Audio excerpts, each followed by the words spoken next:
And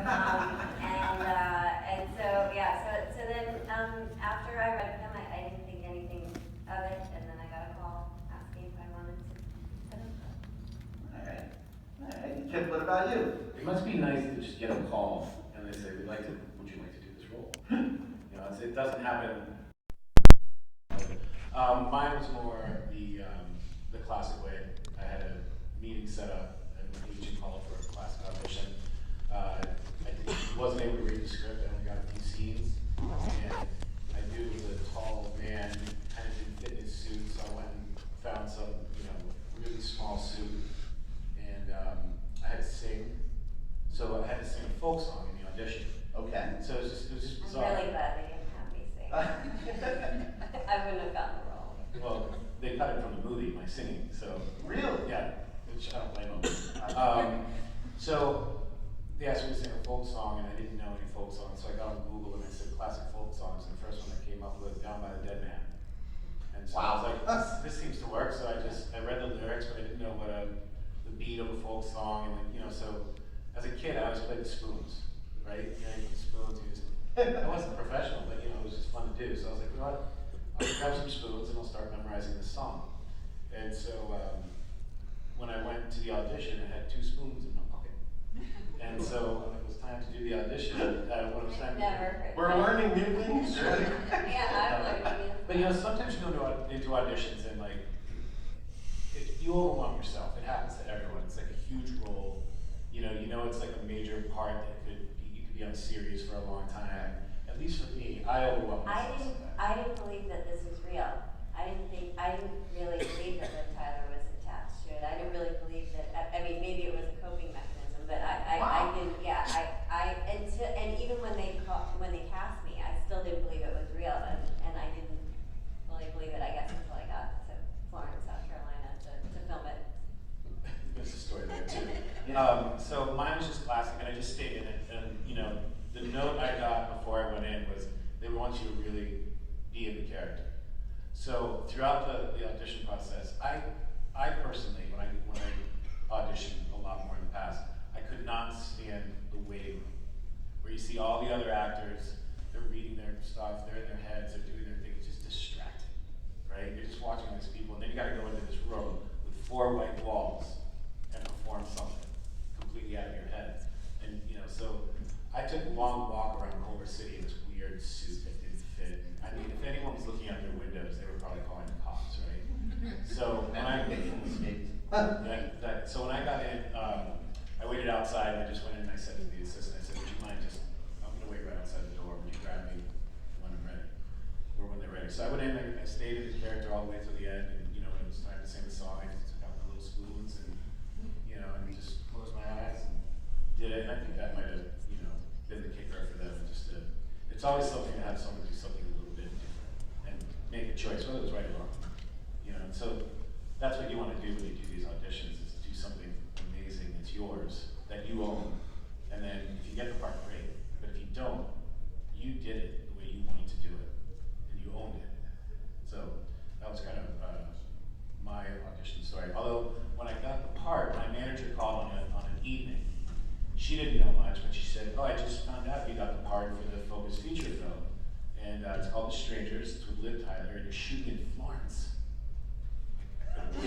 My wife was Googling the entire night all the museums she's going to, everywhere she's going to be, all the places to take our 5-year-old son, all the travel, all the food, everything, like a whole new culture to go for the next 3 months, right? And then the next day, after all this excitement and calling our families and telling where we're going, our manager agent calls back and goes, "Oh, by the way, that Florence thing, it's correct. I didn't know there's a Florence, South Carolina, and that's where you're going to film." Didn't make it overseas. It's stories like that that really kind of gives light to a movie that talent is really tested in that. Your acting abilities are really tested because there's no dialogue. Almost no dialogue. In fact, the only memory that really is dialogue is me here today with Gemma Ward. As performers, when you found out that, as Kip, as you had talked about how the song was cut out, when you find out that you have very limited dialogue and you have to emote through a mask as well as through your I mean, is that something that as performers, as actors, that you look for in your career? That ability to go beyond the spoken word and just captivate an audience with just a simple movement or a simple action? I think it's all part of the process. Like it's acting or whatever. Living, being, existing is not just in your face. It's in your entire body, and it's in your eyes, and it's in your energy, and it's in your intention, and so I think that's the whole thing. The original script though was not entirely in masks, and what we shot was not entirely in masks. There were some scenes without the masks. The stabbing scene was shot without masks, and then they had an original cut of it that I saw. I don't know if you know that I saw. It was super intense, very emotional, extremely intimate. This was Brian's cut, and then they then cut around it to keep our faces more mysterious, and the couple of scenes without the masks were also cut, and that's why at the end we're in Liv and Scott Speedman's clothes, James and Kristen, right? We're in their clothes at the end. Because there had been scenes where we were unpacking their bags after we cleaned up and we changed into their clothes. It's turned into a true crime story. Exactly. They're in front of our eyes. They're in front of our eyes. But There's also something I just realized that we actually never discussed. We never had a meeting with like Brian about like what we're supposed to be and what our movements are supposed to be and Right. what our flow is. We never had that discussion. none of that. No But I discussion. just No. realized Wow. now, like throughout the whole film, and you saying exactly the same. I knew I was going to have this mask on, and I knew I didn't want to move quickly. Everything had to be slow. I knew I had to move attention. quickly Yes. because I'm little. You what? I said I knew I had to move quickly because I'm little. Like you guys had the height and that But- presence, so I had to be more scrappy and angry. Scrappy. Because I was by far the shortest, smallest one on that set. Scott and Liv are as tall as you are, Yeah. right? I think so. Yeah. So I was. Yeah, I believe they are actually. Yeah. I believe they are. And like you said before, I took it really seriously when I got on set. The producers told me that Liv really wanted to be scared. Yeah. Like she did not want to have to fake it. She did not want to have to pretend. Like she wanted to actually feel scared. So they told me not to wear the mask in front of her, off camera. Yeah. And so I didn't. And then the first scene that we shot was her crawling outside of the barn, that like back area. Yeah. Yeah, and I'm stalking her, and then I'm supposed to run at her, and I'm holding the knife, and she's on the ground, and she's supposed to be so scared that she tries to scream, but she doesn't scream in the script, and I'm screaming, like running at her, and then I'm supposed to freeze over her, and then I think run away. Like a cat and mouse. Yeah, and so, I did that, and I'm talking to her, and then I ran after her, and I'm screaming, and she starts screaming, and she kicked me, because she was actually really, really scared, and so then the producers told me, I had done a good job. They talked a lot about misdirection with Tyler, how, the sound, they directed where she was going to let the sound, but it came from the other side.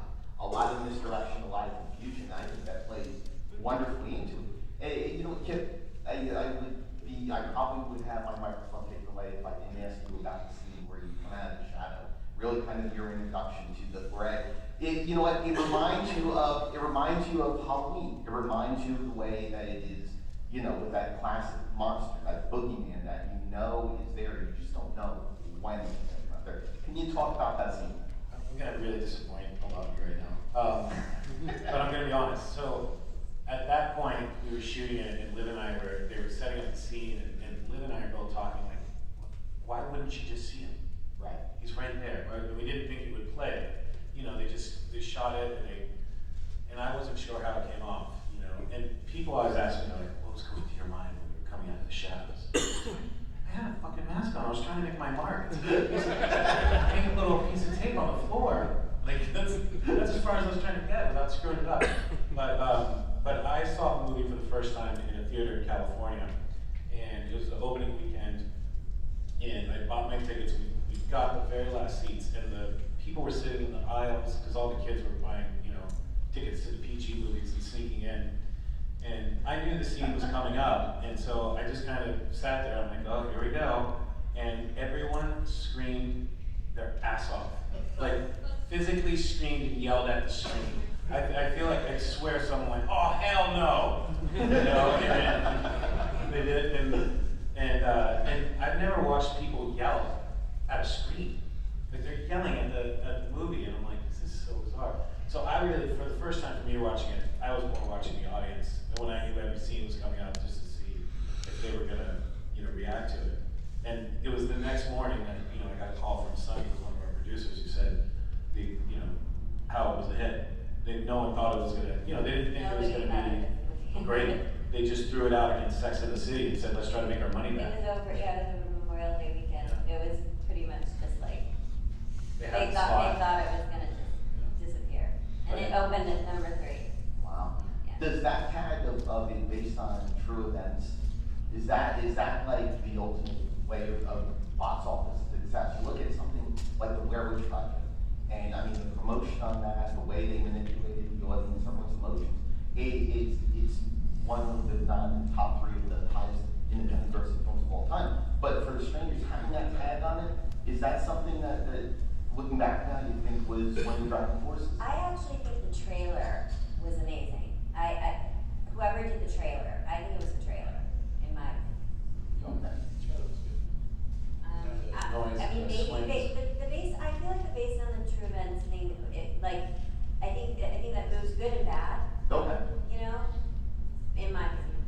Okay. I think that some people it was interesting, you know, to them, and to some it was.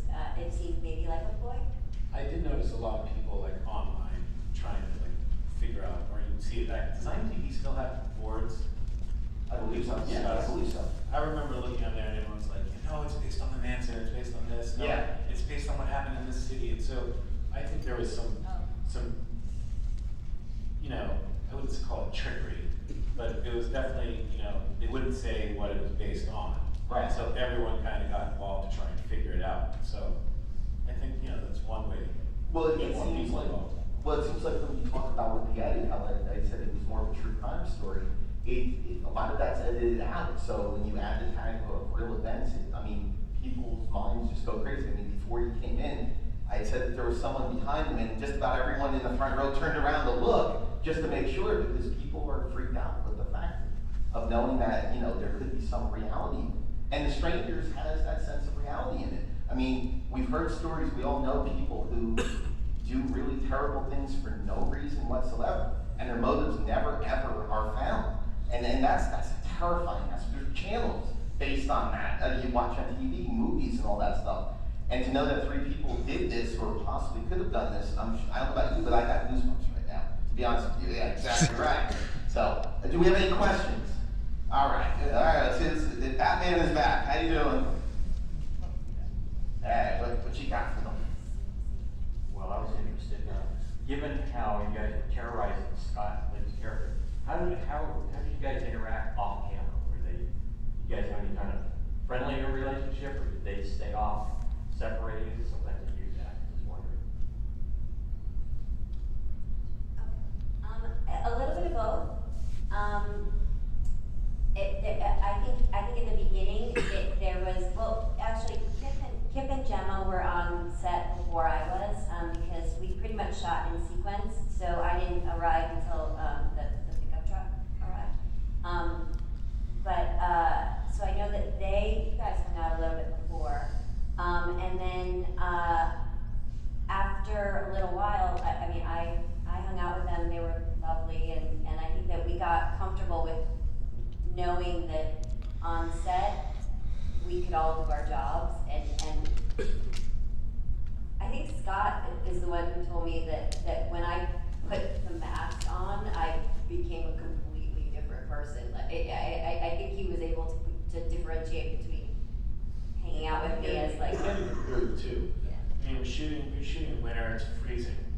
And we shot at night. Yeah, so really, it was, like you said, everyone's just doing their job and trying to stay warm. You know, sometimes, you know, so, and you're in the thick of it, you know, I mean, once you all meet each other, you go out a couple times, you get to know each other, and then after that, you're there to do your job. You know, you focus on your job.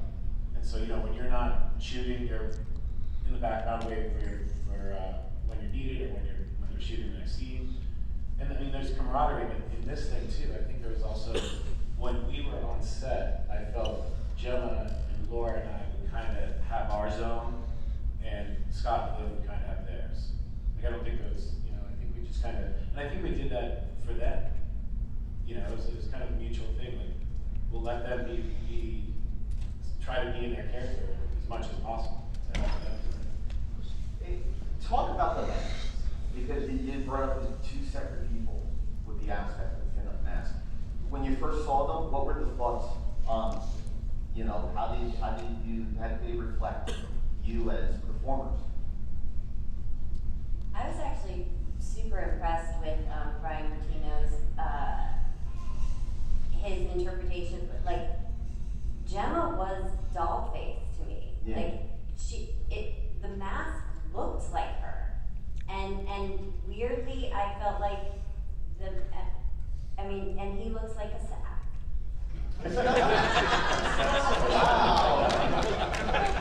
Well, thank you. it looks like yours, all the masks fit. It was Yeah. crazy. It was crazy. But the costumes, I think you've talked about this. We were very involved with like our wardrobe Yeah. though. The masks were done before we got there. Oh, you did yours? Sonny, Brian, and Sonny's the producer. Yeah. We sat with one of the girls on set. I forgot her name. She was Sonny's PA, but she was also an artist. So they brought in all this canvas and cloth, and we made the mask in the hotel room. Really? Yeah. So we would try out different ones, and then at one point, I think we just turned it inside out. Yeah. And then we were like, oh, we'll go there. And then it's like, what do the eyes look like? And saw the eyes, and then it's like, well, let's burn them. And then, you know, we brought the eyes, and then, you know, then the little smile came on, and, you know, and everyone just went, that's it. You know? As simple as that. You know, with the costuming for it, Kip, you talked about the suit, but the little outfit, Laura, that you have to wear, was that something that was put together? Is that your own choice for it?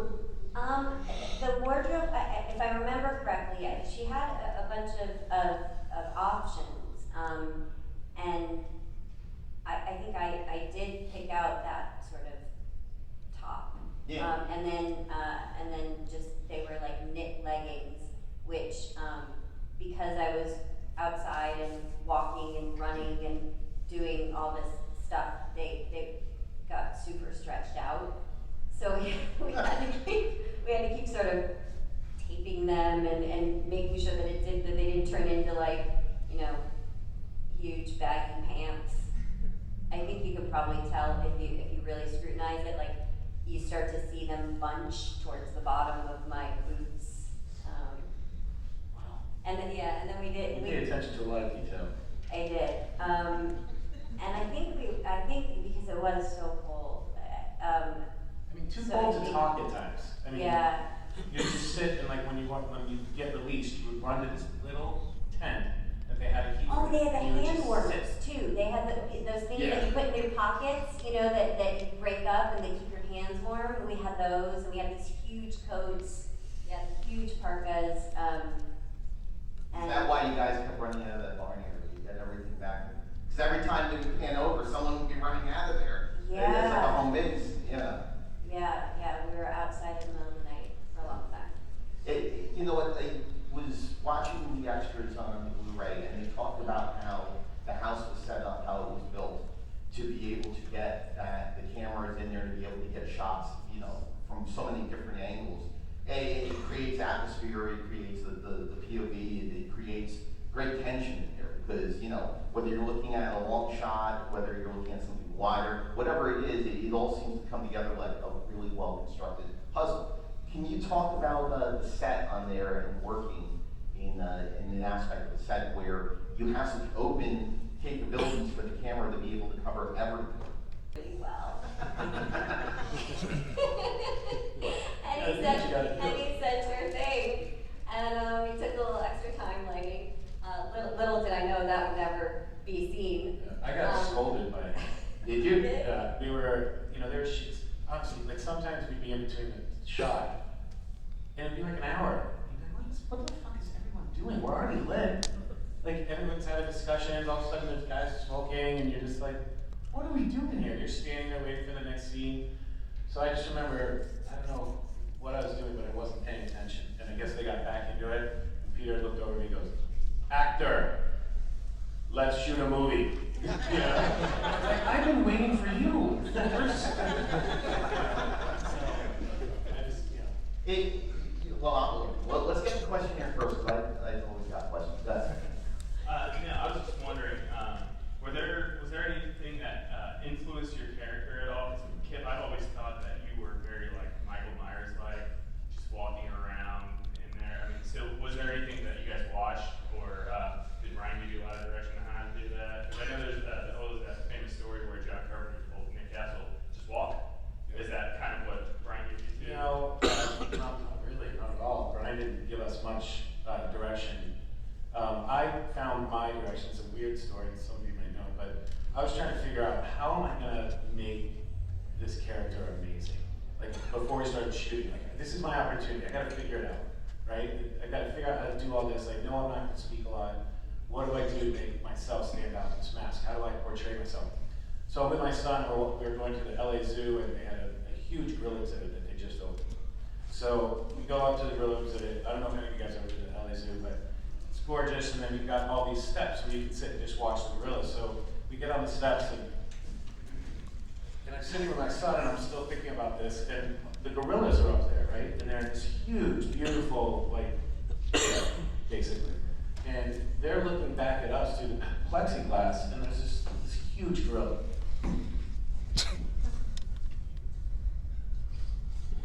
Right, looking out from beneath his brow, Right. three-quarter brow, as if we couldn't see him. And I was like, you know, That's it. That's how I'm gonna play this. And I just, every time I got in the mask, I remembered what that gorilla was doing. And that's how I just went through the whole way. So I always made sure like I pulled my mask back so you could see my eyes, so you could see how I was looking from 3/4.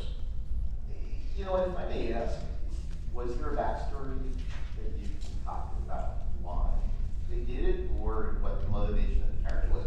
Because I was just talking to a couple people for the panel, and they were talking about their motivations of you know, their family and the backstory of how they connected to a distant cousin. Was it anything in particular that caused the strangers to do this in your minds? Well, for me, I tried to connect to the sort of emptiness and helplessness and nothingness. Okay. I'm sorry? No, I said okay. No, Oh, yeah. okay. I thought you said NorCal. I was like, okay. Sure.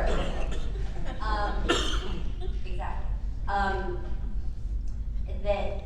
That I felt like a person can get to when they don't see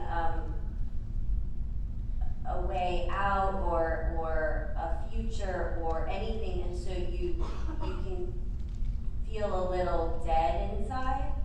And so for me, that was the place that I went to, of just not seeing any options and not seeing any happiness or connection to people or connection to a society or a community.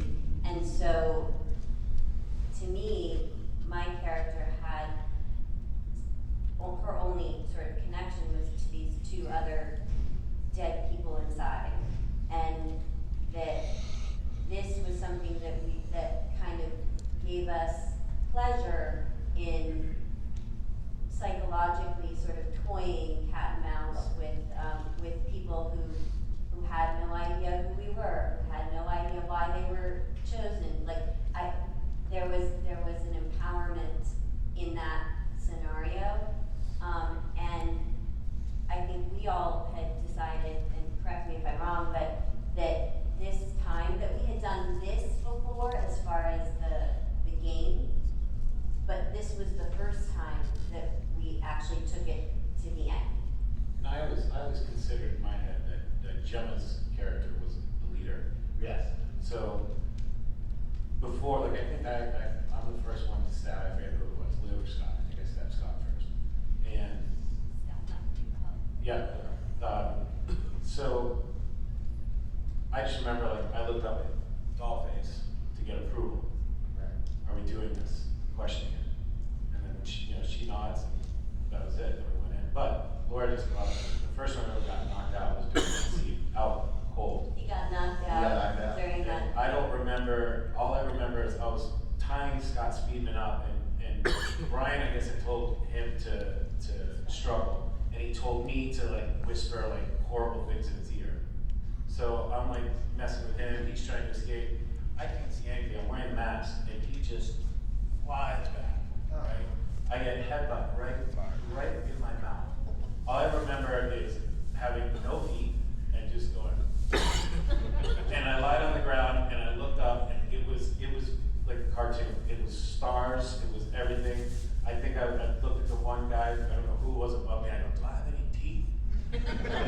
And the next thing I knew, I was back in my trailer, and all of a sudden I came out of this blur, and someone's talking to me like, "Don't you remember where you went for Thanksgiving?"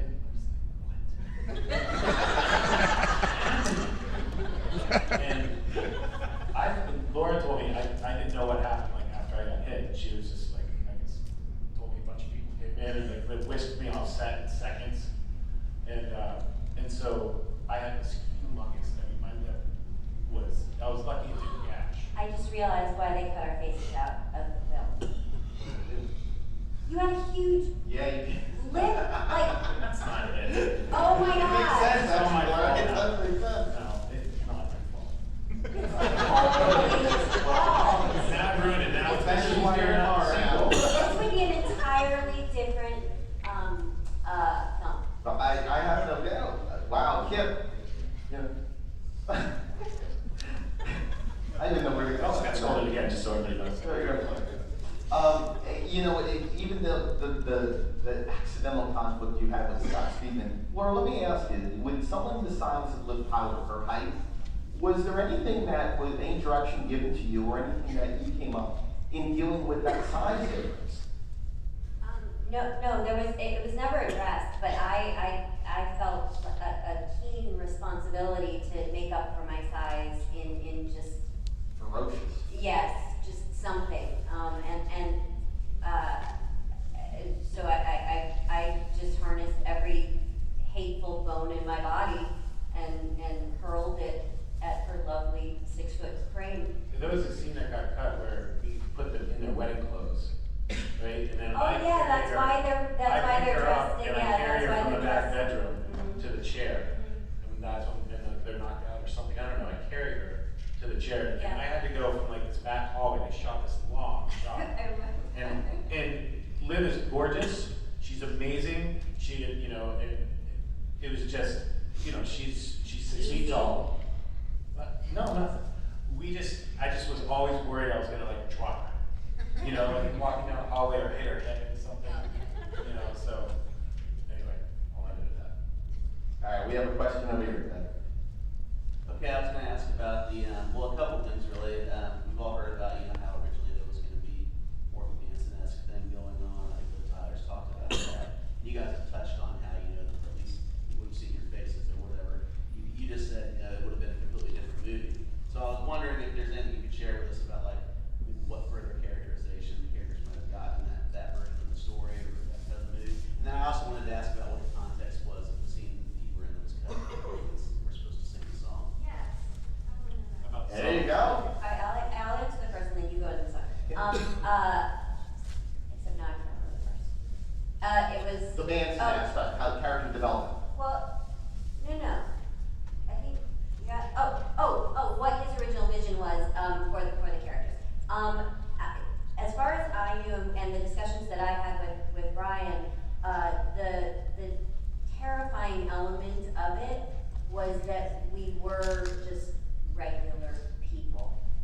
and that's what the faces were supposed to reveal. That's what we were supposed to be. We weren't. You weren't monsters. We weren't monsters. We weren't, you know, what, burnt victims. Yeah. Yeah, burnt victims. Everyone's hurt. All Yeah. Freddie and all that. Yeah, no, we were just bored. And that was supposed to be kind of the point of it. Because you were home. Exactly. Yeah. And the singing part, I don't know if the part with Liv got cut, but there's a Rita McEntire song, and I forget what it is, so I'm sorry, but Liv would sing it when she was trying to soothe herself. And so there's a scene where Liv's hiding in the closet, and I come and I sit down at the table, and there's ice cream there, and I take off my mask, and I start singing her song, letting her know that I know she's in there. That's not in the movie. No, I sang really bad. I tried to sing it like Rita McEntire, which I shouldn't. I didn't know. Simon Cowell would have been like, no. And I can't imagine what everybody. Like creepy? No, I didn't know what. I didn't really get direction, so I was like, I'm not a good singer. So I sat down and I really went for it. I mean, the pitch was. Well, it was not scary. I was eating ice cream, like next thing you know, I was like, it just didn't work. I didn't. It's totally on me. Like that was so bad. I could have been something amazing. Looking back, like if I'd done it in just the right way. I didn't. I'm starting to realize that this movie could have been so much more than what we see on screen. All the stuff that's coming out about it. And, that's one thing. Except for, I guess, the Blu-ray DVD, there's been nothing. No different director's cuts. There's been no. I mean, I know that they have I guess the sequel, the next chapter, whatever you want to And I call think they're doing another. For 10 years. I think they're doing a 10-year Blu-ray re-release something. I'm hopeful that they'll include I'm hopeful that that'll actually include some deleted scenes, and I think it would be really, really cool. And my dream would be that it would include the original stabbing scene that I saw, because I was crying watching it. It was. But that cut was 122 minutes, and then when the studio took it, basically, it turned into 88. There's my favorite scene in the whole film wasn't it, and it's when we were changing out of our clothes after we had done the kill, and we're all standing in the kitchen, and we're standing in like this plain underwear, right? It could be 1970s the way it looked, with everyone's look and how, and we were just bagging up the clothes, and then we just kind of all stand there in our underwear and stare at each other. And I just thought it was a great scene. And again, I also thought I could sing, so it might not have been as good as they wanted. But You keep pruning it. I'm so sorry, guys. Let me ask you this. I think Merle Haggard, he had one of his songs playing on the hi-fi the entire time, or in different scenes. On the record player. Yeah, and it, the sound of that as it echoes on the set. For you guys on there, what was it like dealing with the echoes? I mean, did the sound really create that kind of atmosphere on there? Because I know with the record, it really does make a difference in certain scenes. It just adds the tension to it. Was there anything from your perspective on the sound for it? I don't remember. Okay. I just remember the noises they made for Liv. Like every now and then Liv and Scott, you just hear something like we talked about earlier, but I don't remember They music didn't have wasn't like playing. the skipping That was of just the a record. trailer. I'm saying that wasn't on set. It wasn't playing like when we were trying. That's part of like the transformations. Yeah. So good. Question? Well, first, thanks for talking about the film. I didn't know anything about behind the scenes, so it's good to be you guys do good work in it. So it's really interesting hearing about these stories. So thanks for the time. My question is, well, you already talked about getting kicked in the head and knocked out, but what was the most challenging thing you remember from the project, whether it be a stunt or doing something in particular with the direct photography? Like, technically, what challenged you the most that you can remember? I mean, I don't think I had any technical issues. I kind of knew what I was doing the whole time. I determined what I was doing. So until someone told me I was doing something wrong, I stuck to my, what I wanted the man in the mask to do. As far as just what was difficult, just the cold in the nights. When you're and so, I don't know, some of you guys might work third shift, you know, you're going to work at 7 and we would do, you know, 10-hour shifts, so we're going back to the hotel at 7 and you do that for, you know, 6 days in a row, you become a vampire. Yeah, I really wanted to do, I had a stunt double on the set, but she only did, I think, one scene. Well, when the pickup truck crashes, cause I'm driving it into the scene, but then they had the stunt person, for the actual crash. That one, fun fact, was, the stunt coordinator, a man. So that was, Cal, was, for the actual impact, because I think he was nervous about my stunt double in that one. But, I wanted to do, as far as difficulty, I wanted to do, the only other scene that I remember that I had a stunt double for was the, smashing of the transistor radio in the barn. And I was there all night waiting, because I said I can do it. And they said, okay, but we're just gonna get a couple safety takes with your stunt person. And I was like warming up all night, just wielding a huge, heavy, what is that, like a sledgehammer thing. And I was there until 6 in the morning, and then they wrapped and said, never mind, you're not gonna get a chance to actually do it. So my potentially most difficult, physically at least, stunt, I did it too. Let me ask you about the final scene with the evening daylight. You know, you've had about 95% of the film at night. It's very claustrophobic. You're dealing with a lot of location spaces. What does the daylight do to that final scene? What does it add in your opinion? I love when I open the drapes. I just think it's such a signal, like, that, The beginning. oh, God, oh no, the end. I mean, just like there's no going back. That it's daylight and we're showing our faces and this is it. And it's just so sad to me. Yeah, so that's what daylight to me means. Like, there's, like, the game's over. The game's over, but it was also, we just got started, you know, so we were ready to get a pickup truck and, you know, next time it'll be easier. That's a fascinating scene. That's a very tense scene, going up to the kids and taking the literature and the contradiction on it.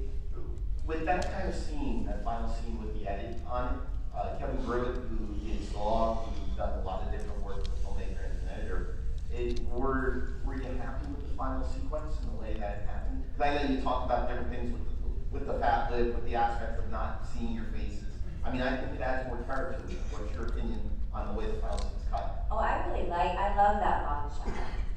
And that one, I think that's how we shot it. We didn't have close-ups for that one. We had close-ups The truck for the truck scene. As far as I remember, it was just that long shot. And again, it was all of our just choices. For me to get out and like stand on the side of the truck while she went and Gemma went and spoke to the religious boys. These were all just like, we kind of were winging it. Yeah. We have a question. I was just wondering, if you had any interesting reactions from family or friends after they saw the movie, saw what you did? Did they know it was you? Are you sorry for what you did? Are you sorry for all? Get the redemption aspect of that. I don't think so. I am. My parents were just, you know, my mother is my mother, so every movie I do, she dissects it. Why don't you call someone and have them put the scene in where you take the masks off so we can see your face, honey? Mom, who do you want me to call? Well, who runs that studio out there? They're not on my speed dial, I'll tell you that much, Mom. She always said things like that. And just another thing, I was shooting this movie, Glory Road, and they did an auction for raising money. So we signed basketballs, right? And people bid on them on eBay. And so that, whatever we were raising money for at the time. And I was kind of excited when it sold. I was like kind of new, no one knew who I was, and all these big actors were in the movie, and so it sold. I went home to visit my mom. My basketball was sitting there. Oh, that's awesome. Mom, she goes, I wanted it. I started a ball for you here. Well, I just wanted to support you and make sure that your ball's sold. I'm like, how do you know what's going on? Wow. Even to this day, she's still. We got a couple minutes left. Any other questions from the crowd before we wrap this up? We got one right up here. We'll close it out with a question. Go ahead. I don't know if you touched on it. When you read the original script, was there any backstory that tied in exactly how you guys were connected? No. And then was there a reasoning behind writing the scene or the whole movie in chronological order? It's pretty rare that movies are filmed that way. That's his choice. I'm pretty sure it was. I don't know for sure if it was his choice, but he not only did he have, this vision of filming it in sequence, but he was literally behind the camera, hitting it to give some movement in certain scenes. He really, it was all in his head. He was hyper-focused. Yeah, this was his first film. This was the first film. He was the writer and director. 28 years old. Yeah, young, and I think he was just super underestimated on that set, as far as I can tell, because I think he had everything in his head, and he knew exactly what he was doing. But in the script, no, it was the strangers were very mysterious in the script. And when I was reading it, I was like, are they supernatural? Are they what?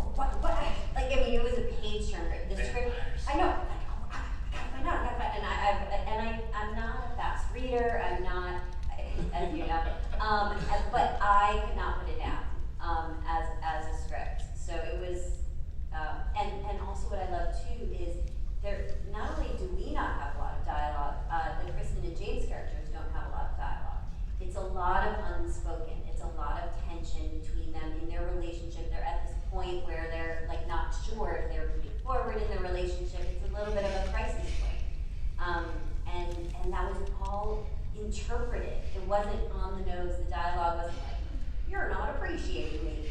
It was really, I don't know, it was really beautiful, and that's why I Suggestive. yeah, it was very suggestive, and I really enjoyed actually reading Liv's part with Scott. Did he ever thank you? Because it's. He did, we went to dinner. Laura, right, we're in South Carolina. In South Carolina. Because Laura read, and I'm not going to say who else read for that part, but she read for a lot of people that you would be surprised were up for that role. And Scott was amazing. Scott got it, and there's some credit for you for, I'm sure you guys had that connection and helped him get the role. They did ask my opinion. Well, Truth be told. I hope you have a big, expensive dinner. Well, on that note, I want to thank you, Kip Weeks, ladies and gentlemen, the cast of the